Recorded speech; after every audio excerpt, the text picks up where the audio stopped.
pocket cop આધારે સુરત શહેર તથા અલગ અલગ જિલ્લામાંથી કુલ 28 વાહનો કિંમત રૂપિયા 9,70,000ની મત્તાના મુદ્દામાલ સાથે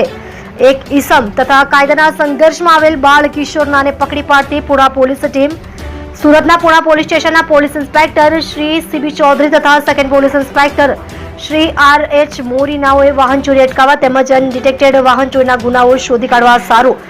યોગ્ય માર્ગદર્શન આપેલ જનવય surveillance professor police sub inspector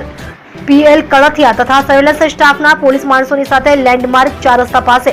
Puna Vadodara road ખાતે વાહન ચેકિંગ કરતા તે દરમિયાન એક સફેદ કલરની હોન્ડા કંપનીની એક્ટિવા મોપેડ જેનો રજિસ્ટ્રેશન નંબર GJ05NS1157 નો છે, જેમાં બે ઈસમો બેસેલ દૂરથી જણાઈ આવતા તેને રોકી તે મોપેડનો registration number head constable Vijaysinh Kanjibhai નાઓએ તેમના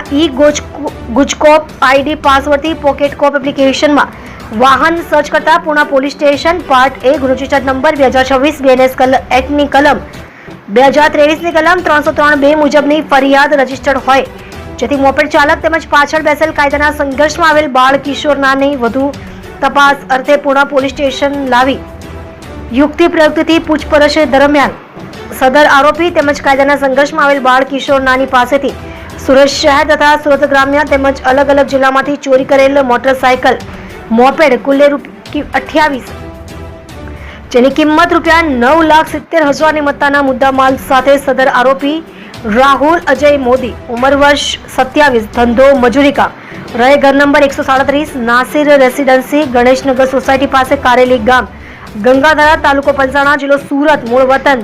તુલેંજ તાલુકો સંતોષનગર થાના સંતોષનગર જિલ્લો નાલાસોપારા મહારાષ્ટ્રને પકડી પાડી